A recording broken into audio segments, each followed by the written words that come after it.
Hello, this is Albina Manning, and we're making memory wire bracelet for beginners.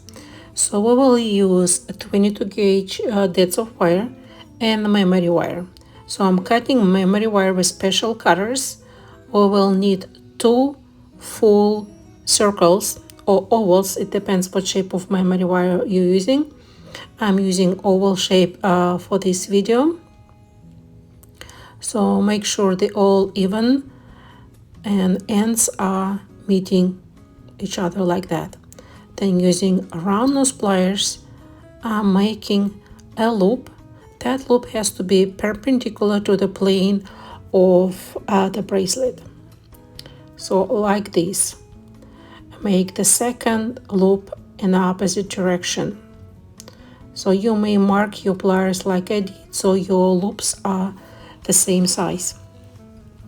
Repeat the same step with a second circle or oval like this. I will make a bracelet that the loops are facing towards each other. You can change the direction as well. Here I missed the video how I touch the wire. You just simply wrap it 4 or 5 times, then slide the bead on and stop wrapping about 10-11 times around the frame. Here I'm hiding the end using chain nose pliers. Since the end was too small and it's uncomfortable with hands, I'm using my pliers. So when I wrapped it, I cut the rest of the wire, and you may use a chain nose pliers or bend nose pliers to tuck it. So I have one bead attached and 10 wraps in the bottom. Now it's time to add second bead. It's better to have all beads the same size. So when you place the bead, make sure your wire always will be perpendicular to the frame. So all your coils will be close to each other. Make sure when you coil your wire, it's not crossing, so there is no crisscross, and lay them down parallel to each other like this. In order to have all my coils even and close to each other, I'm trying to hold my wire perpendicular. It's good that wire ends of the frame are open.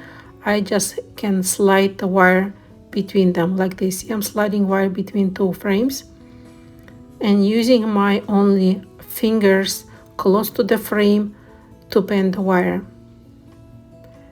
Pay attention on my wire close to the frame. It always goes perpendicular. That helps you to have your coils even. Also slightly tie them so it's not loose. Practice makes perfect, so don't worry if something doesn't go very well in the first time. So if any gaps between them, you saw how I used my bend nose pliers or chain nose pliers just to squeeze that coil. So when you finish your 10 or 11 coils, bring the wire towards the second frame, slide the bead, and bring it to the another frame like that. Now see, I will be pushing up the wire so it's there. Bring the wire between the frames. Yeah, the first wrap will be a little bit tricky since the bead is on the way. And see how I'm holding my left hand to separate the frames. So you do the again 10-11 coils, add another bead, and keep going, keep wrapping.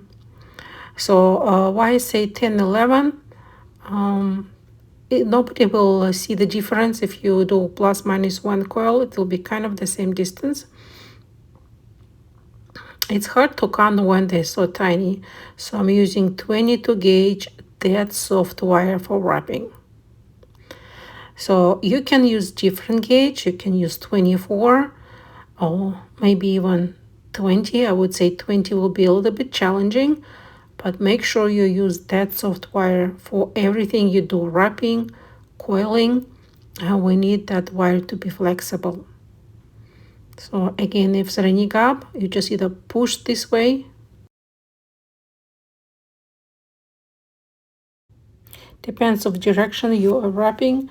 You may start at wrapping from behind the frame, like my bottom frame. I start always with behind, and my top wire frame will be starting from front of the frame. It doesn't matter, you will not see the difference. Wrap the way you like it, but always keep your wire, it has to be perpendicular. You can notice it, how I keep my wrapping wire perpendicular when I finish the wrap. I'm using my thumb, if you notice it, I'm pushing it.